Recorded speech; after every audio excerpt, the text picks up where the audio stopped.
Hello everybody. So today we are going to talk about types of unemployment, filing for unemployment, things like that. But first I want to recap over looking at inflation from yesterday.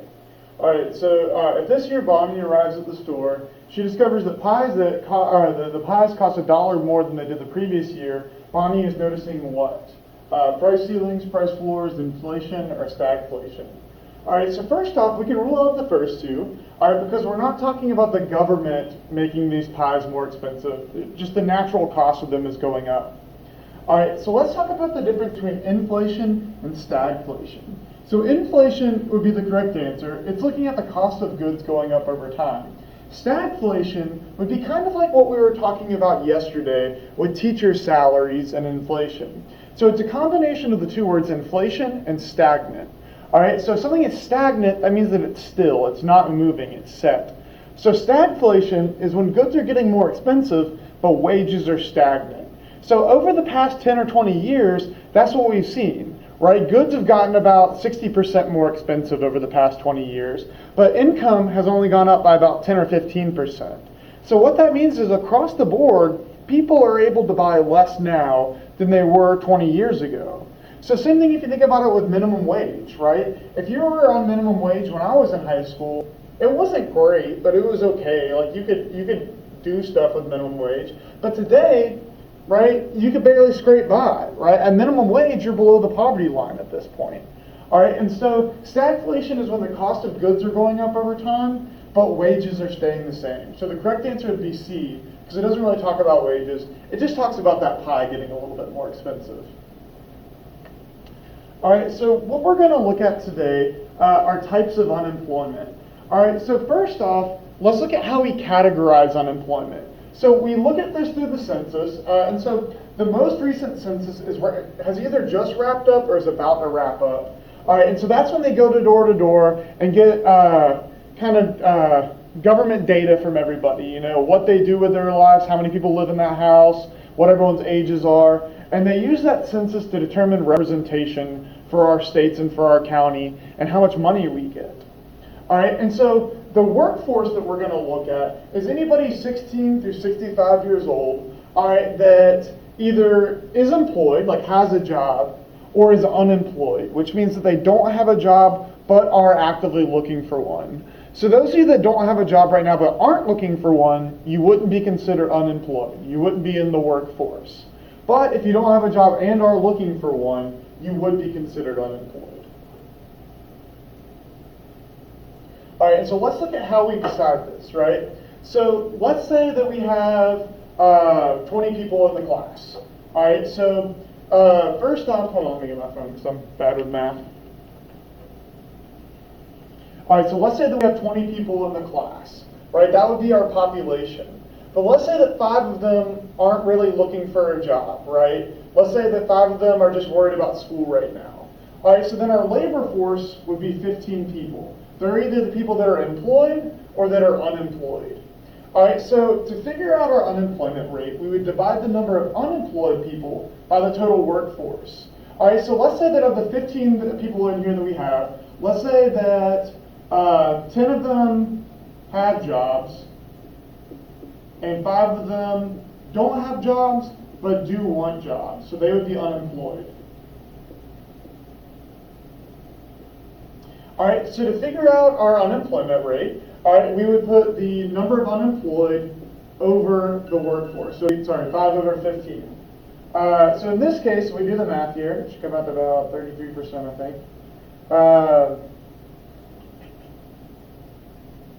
Yep, it'd come out to 33.3% unemployment, right? So we take the number of unemployed people, that's the people that don't have jobs but do actively want jobs, over our workforce.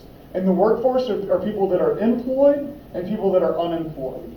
And remember that to be unemployed, you have to A, not have a job, but B, be looking for a job. And we've got a short little video we're going to watch in a second that's kind of funny, but it kind of demonstrates this a little bit. So yeah, when we look at this unemployment rate in our country, right now it's at about 10%. The goal is usually like 3 or 4%. So unemployment's pretty high right now due to this pandemic. But if you calculated the total percentage of Americans that don't have jobs, It'd be closer to like 33%. Those are the people that are younger than 16 or over 65 or don't have a job but are looking for a job. So the real amount of people that don't have jobs is significantly worse. All right, but we just include the people that don't have jobs but are actively looking for ones, because that's all the government really cares about, right? If you're focusing on school right now, the government doesn't need to intervene. But if you've got a kid and you don't have a job but need one, that's when they start caring about that a little bit more. All right, so full employment isn't really attainable, and it's not really a goal either. Usually, the government aims for like 3 or 4% unemployment. That's what they consider full employment. All right, we're always going to have a little bit of unemployment because people are always trying to move on to better things, right? So whenever I first left college, all right, I was unemployed for maybe like 2 or 3 months because I graduated in May. I didn't start my first job until August. All right, now I didn't go out and just find the first job that I could, or go join the first job that I could find, because I had credentials for a lot better. I didn't just go become a cashier somewhere because I knew that I wanted to be a teacher. I needed to get my stuff ready to become teaching. All right, so full employment, we consider about 3 or 4%. That's our goal. So right now we're at about 10%, which is a little bit high. Underemployment, all right, isn't considered unemployment. Underemployment is when you're overqualified for a job. All right, and a good example of that, y'all may have never had him as a substitute, but there used to be a substitute at this school named Mr. Hill. He was the guy with the really long mustache, like the Monopoly mustache.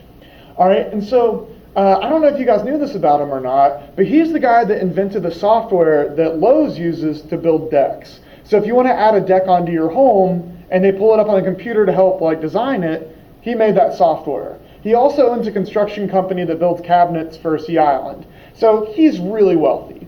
But he loves to be a substitute teacher, right? He still comes in here on his off days because he likes to be around kids.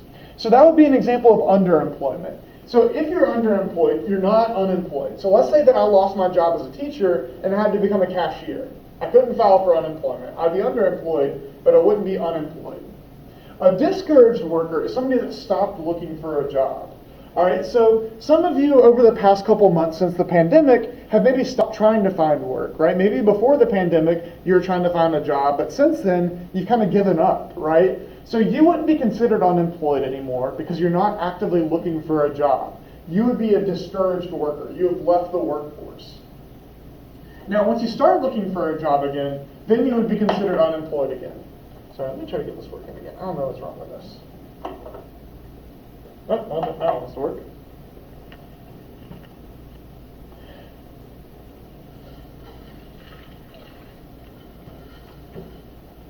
All right, so we break unemployment up into 4 different types. All right, the first would be frictional unemployment. So when you think about friction or things rubbing together, a natural byproduct is heat. So imagine anybody that's ever been heated at their job before and left. I'm guessing some of you have been in this case, right? Maybe you were mad at the manager. Maybe you didn't like your hours. Maybe you felt like you should make more money. But anytime that you voluntarily leave a job, we consider that frictional unemployment or voluntary unemployment. Seasonal unemployment happens all the time around Glenn County, right? Our seasonal unemployment goes up every July, August, right? So anybody that's a lifeguard or a server at a hotel around here or a restaurant that loses their job when we get into the off season, they could file for seasonal unemployment, right? They're unemployed not because of anything they did wrong, but just because it's a certain time of the year. So if you look at the shrimpers up in Darien, our shrimping season's only a couple months. And when it's not shrimping season, they lose their jobs. They become seasonally unemployed. Structural unemployment is when someone's skills no longer fit into the structure of our economy. All right, and what I mean by that, think about any job that just no longer exists because it's no longer needed, right? I'm guessing none of you have seen a milkman in the past 17, 18 years for you guys, because we've got better ways of selling milk now. Another good example is my mom, while she was in college, used to be an elevator operator. So she had this big lever that she would hold, and when people would get onto the elevator, she'd ask them what floor they wanted, and she would pull the lever up to make the elevator go up, and she'd push the lever down to make the elevator go down. Her job was to stop the elevator on the right floor. Now, she ended up getting her doctorate and she got into education, but if she would have stayed at that job as an elevator operator, eventually she would have become structurally unemployed, all right, because that skill just isn't needed anymore. We have technology that does that for us. All right, so structural unemployment is generally going to happen when a skill is no longer needed in the workplace. Another good example, for those of you that have seen the most recent Willy Wonka and the Chocolate Factory movie, Charlie Bucket's dad at the beginning of the movie works at a toothpaste factory, putting on those little caps on the toothpaste. All right, but he eventually became structurally unemployed whenever a new robot did that job for him. They put new caps on the toothpaste things for him. All right, so that would be structural unemployment, when someone's skills no longer fit into the structure of our economy. All right, and so cyclical unemployment will make a little bit more sense on Monday when we talk about our business cycle.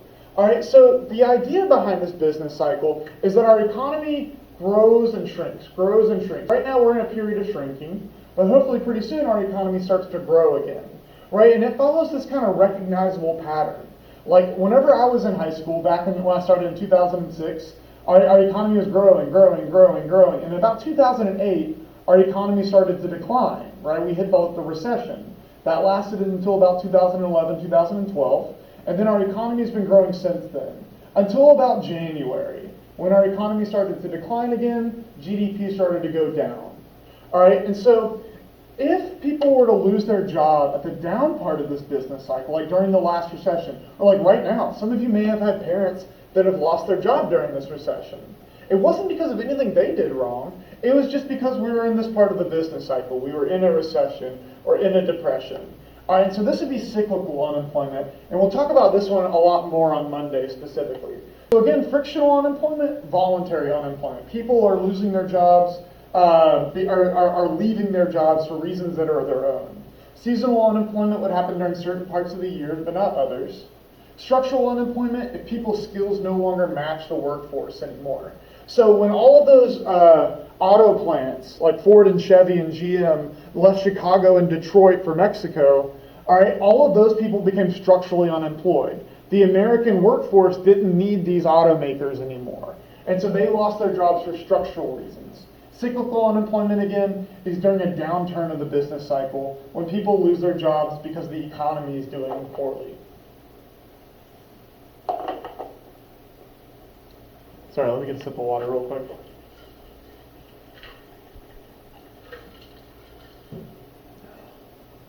All right, so a couple key reasons, or a couple key things for structural unemployment. The biggest one would be technology, right? So if my mom would have stayed as an elevator operator, that button technology that they have now would have just put her out of business. No one needs an elevator operator now because we've got technology to do that for us, right? Let's say that self-driving cars start becoming more and more popular. Well, then Uber and Lyft will eventually go out of business, right? And so other things, like if we look at resources, so during the last presidential campaign, Hillary Clinton said something that really, really hurt her chances of winning West Virginia. West Virginia is a swing state. Sometimes they vote Republican, sometimes they vote Democrat. But in a campaign rally, she made this really bad remark, a really kind of unpopular remark, that we're going to put a lot of coal miners out of business. Now, West Virginia took affront to that because that's one of their biggest exports is coal. Her goal there was to say we're moving towards cleaner forms of energy, nuclear, solar, wind energy. But the downside of that is if we move towards those cleaner energies, there's going to be a lot of coal miners in West Virginia that are going to be losing their jobs structurally. All right, same thing with consumer demand, right? Any fad that you've seen come and go, all right, people have lost their jobs eventually for structural reasons. So think about fidget spinners. They were very popular about 5 years ago. All right, but I can imagine that all of these plants and factories that make fidget spinners are probably making something else or have closed down by now.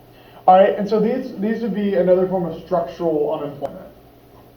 All right, same thing with globalization. When those factories left Detroit and Chicago and places like that, all right, they moved to other parts of the world. So while those parts of the world gained jobs, we actually lost out on jobs. All right, and finally, a lack of education leads to structural unemployment, right? If people just don't have skills that are marketable, then they're going to be unemployed. And that's why we're starting to push GitGo a lot more heavily. That's why we're pushing dual enrollment more heavily, to try to give you guys some skills that you can use, so once you leave school, you've got a marketable skill. Like, some people leave GitGo when they graduate and make more than I do starting out. Like, if you're an electrician or a mechanic, you definitely make more than I do leaving Brunswick High. All right, I believe that's all I want to cover for now. I want to talk about our writing prompt in just a moment.